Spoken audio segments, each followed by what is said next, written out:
Nightwing issue 4, written by Tim Seeley and art by Xavier Fernandez. This is actually the end of the first arc. I mean, it feels like it bleeds into the next arc, but it is definitely the end of the first one, because it says at the end that after Monster Men, we're getting Rise of Raptor Part 1. So, so excited for that.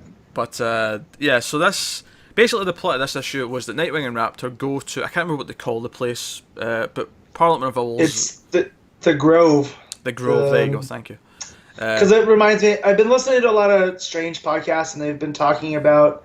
it's this weird conspiracy grove.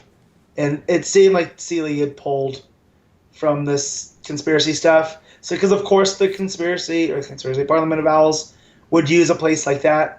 So Bohemian Grove, that's what I've been listening about. But yeah. So the issue is about Nightwing and Raptor being invited to this place, and they know the book they're looking for with all the dirt on the Parliament of Owls is in here, because they've tracked it. The guy from the last issue gave them the location, and while they're there, they see all the people who were being kidnapped in the ship from issue 2, I think it was, and they're all there. Yep. And the Court of Owls member is they're going to be sacrificed in the morning. This is the big event. We're all here to celebrate and sacrifice to the gods or whatever.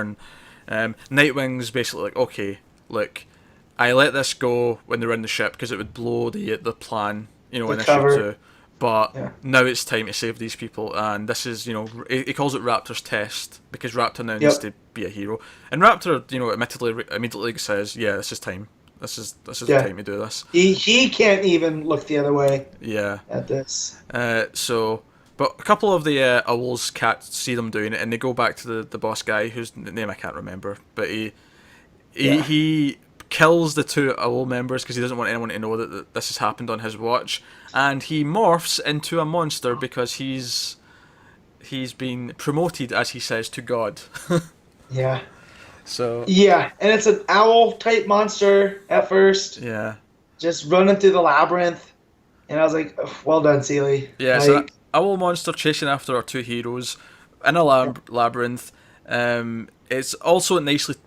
Thematically kind of teases the Monster Men coming next, especially since Raptor also points out that this is a Cobra thing, this stuff that they've used to turn him into a monster is a Cobra thing, which comes back at the end of the issue, of course. But because it shows that he's familiar with Cobra when how they defeat him is the owl monster is whatever he used to transform, it interacts with different DNA, and he had shark attractant, which I took as basically his chum.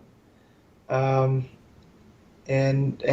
mix that in with the guy, and the guy started to eat a half owl, half fish monster that can't quite keep up. And although he does take a piece of Raptor with him, he does. Raptor gets injured, out. Yeah. And they get the book, and then Nightwing realizes that Raptor's injured, so he starts to work on him because Raptor's got some spare blood in his gauntlets and stuff that he can use to patch him up a bit.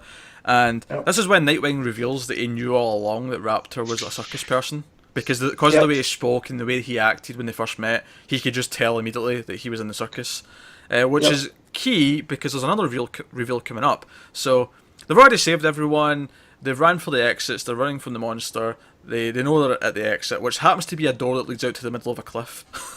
Because it's not a villain lair without one of those doors. Exactly, of course it's not. Yeah. And Raptor's Nightwing's basically saying that, there's still so much we could do, and Raptor's no, take this to the authorities, this will be enough to take care of the owls.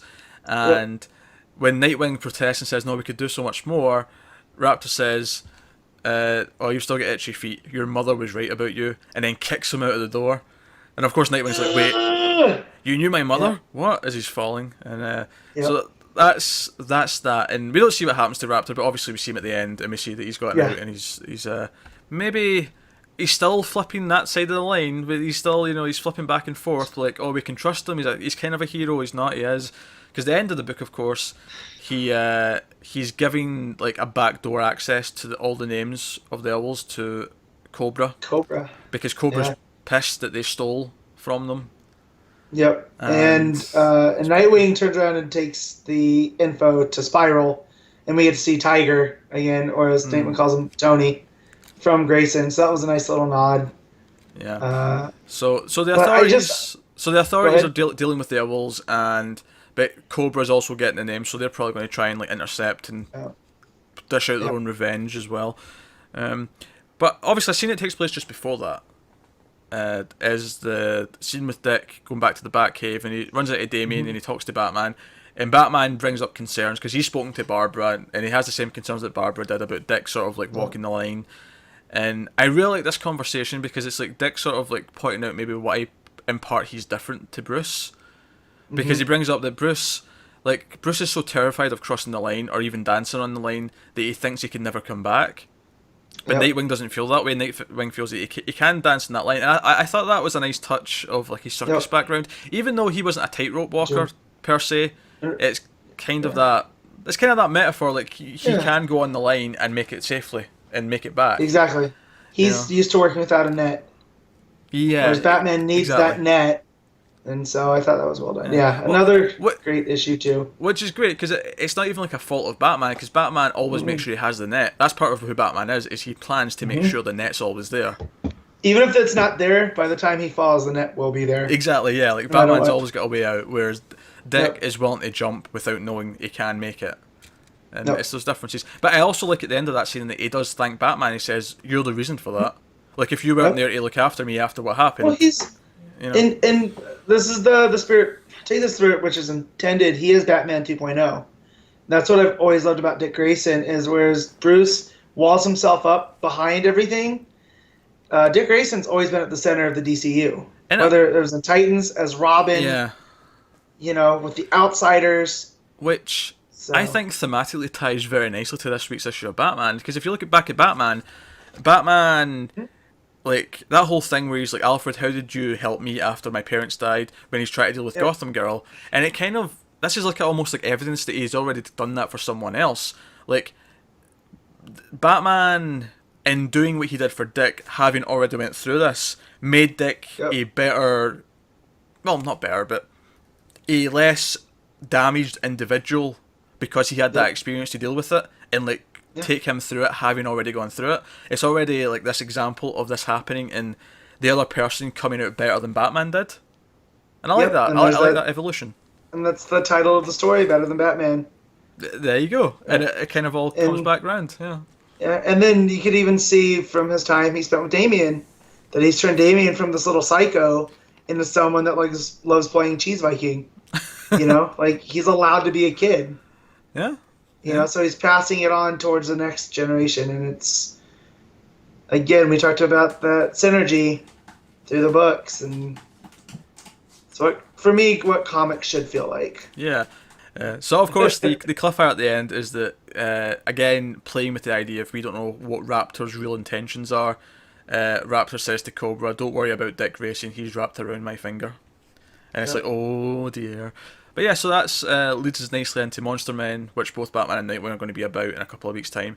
And then we have Rise of Raptor as the next arc starting afterwards. So that's Nightwing. Yeah, great issue Nightwing. Rise of Raptor. We have Batman going to Santa Prisco with his own Suicide Squad.